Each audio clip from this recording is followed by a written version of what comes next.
Earlier this week, this past Sunday and Monday, I had the pleasure of taking our confirmation class, our 10th graders, in our annual trip to New York. Our first visit upon our arrival in Manhattan was to the Jewish Heritage Museum in Battery Park. How many of you have been to that museum, by the way? We'll have to take a trip. Right for service, we'll take a field trip. Anyway, its majestic view through the large windows of the Statue of Liberty, what for many of our ancestors may well have been their first glimpse of America, forms an appropriate backdrop to the museum. And after seeing the thought-provoking exhibits about the annihilation of Jews and the destruction of the Jewish communities by the Nazis, we took a guided tour of the Lower East Side Tenement Museum, which offered a look back on the squalid conditions of the Jews who emigrated to New York in the early 20th century, who came with nothing and who lived in poverty in packed and crowded quarters. We also toured the historic Eldred Street Synagogue and visited the Chabad Lubavitch Hasidic world of Crown Heights, where the children were exposed to a form of Judaism very different from the lives they live, in one in which everything is governed by halakha, by Jewish law. And we saw a play. I always try and find a play that has some kind of a Jewish connection. And so we saw the play A Beautiful Noise, about the life and music of Neil Diamond, who was the son, as was mentioned several times in the play, the son of Jewish immigrants from Russia. And after each visit, we paused to discuss and process what it was that we had seen. And I lead the trip because I want the children to know something about Jewish history, something about the journey to America and what life was like for those generations who preceded us. Because after all, they didn't come straight to Potomac. There was a stop or two along the way. And so as I teach the children before we go on the trip, we Jews live in a post-Enlightenment, post-emancipation world, which means the question our ancestors who came to this country had to consider, and which is our challenge today as well, is how to maintain our religion, our way of life in the new world, leaving behind the confines of the shtetls or the ghettos of Europe, which insulated and isolated us from outside influences. They and we live in an open society. They and we are free to partake of American culture, of secular society. So the question is, how does one preserve the connection to our heritage and continue to observe the minhagim, the customs, the traditions of our people, when all is so available, so accessible, so open, and so very tempting? Many of the early immigrants had to make accommodations, some reluctantly and some willingly, such as starting to work on the Sabbath, something they never would have done in the old country. I'm reminded of the story of the young man who came to America from Poland in the early 1900s, leaving his shtetl behind. And after several years, he had saved up enough money to be able to send for his parents, for them to be able to come over and to join him. Well, his parents came and they were shocked when they saw him and his new lifestyle. He was no longer wearing a hat, a head covering. Gone was his beard. He ate treif. He no longer kept kosher. He worked on Shabbat. And each time his mother asked about his new way of life, he would explain, "Mama, you have to understand, this is America." And so he explained it was necessary to shave his beard to blend in with the rest of the people he worked with. He explained he couldn't continue to wear a hat or a head covering anymore, and that he had to work on Saturdays to make enough money to pay his rent and so on. Now she really got worried.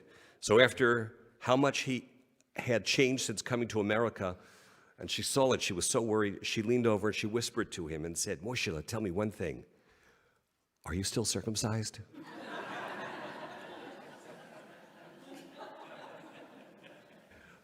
The question of how to balance then that acculturating to the society around us, whilst trying to balance and deciding how and what of our Jewish rituals, our traditions, our practices we will retain, is a challenge faced not just by the Jews who came in the early 1900s, but by each and every one of us, each and every day.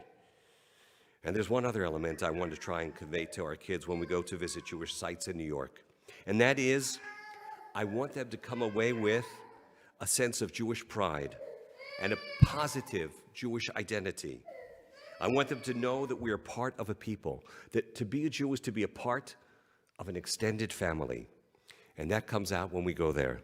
In addition to the ways that I try to weave that theme into our visits, the point was also made in an unexpected way, in an unexpected place, at our very first stop, which was a kosher pizza place in Lower Manhattan. I have here a piece of paper, and on this piece of paper is written in Hebrew the name given to me by the owner of the restaurant. Prior to our trip, I had called Bravo Kosher Pizza, a small restaurant near our first stop, the Museum of Jewish Heritage. Calling it a restaurant actually is a bit of a stretch, but anyway. I called and I asked if he is open on Sundays. And the owner told me that since they're in the financial district, they don't open on Sundays. But I told him I was coming, I was bringing my class. He said, okay, for you, I will open. And to tell you the truth, until we got there, I wasn't 100% sure it would in fact be open. But sure enough, when we pulled up, it was open, and the kids enjoyed what for many was their first kosher pizza. And as we were getting ready to leave, and as he was getting ready to close up the shop, the man came over to me, and he asked if we have services, if I'm a rabbi. I said yes. And he asked if we have services in our shul every Shabbat. And I told him we do. And then he wrote down and gave me a piece of paper with his name on it, and told me that his son is in Israel, serving as a soldier with the IDF in Gaza, and asked if I would say a prayer for him. Those of you who are tuned to Hebrew may notice that I added his name to the tefillah, to the prayer, because I told him that I would, but I told him I would do it only if he came and explained to our kids what he asked me to do and what his son was doing, because I wanted them to understand this. And so this morning, when we said the prayer for the soldiers of the IDF, I included the name of Ephraim Avraham ben Sarah Rivka. It was a small thing, but it illustrates so much.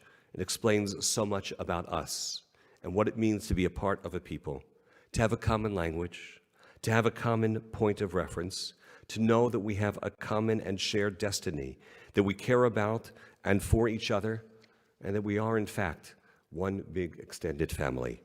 That is what is meant by the famous words of the Talmud. Kol Yisrael arevin zeh bazeh. All of Israel is responsible for one another. We read in today's Torah portion, Tetzaveh, that the Kohen Gadol, the high priest, when he would carry out his duties, he bore on his chest, over his heart, a breastplate, Choshen Mishpat, which contained 12 stones representing the 12 tribes. And our sages tell us that the reason that he had to wear this breastplate, carrying the 12 tribes, the stones representing the 12 tribes, was to remind the high priest that a leader of the Jewish people must always remember and carry in his heart and on his shoulders nothing but love for the Jewish people, the people of Israel. The message is not just for the Kohen Gadol, but it's to remind all of us as well that we are in fact a people, that we are in fact a people that walks with God, and that we in fact must care for each other, about each other, and pray for the children who are serving, protecting the state of Israel. And we say, Amen.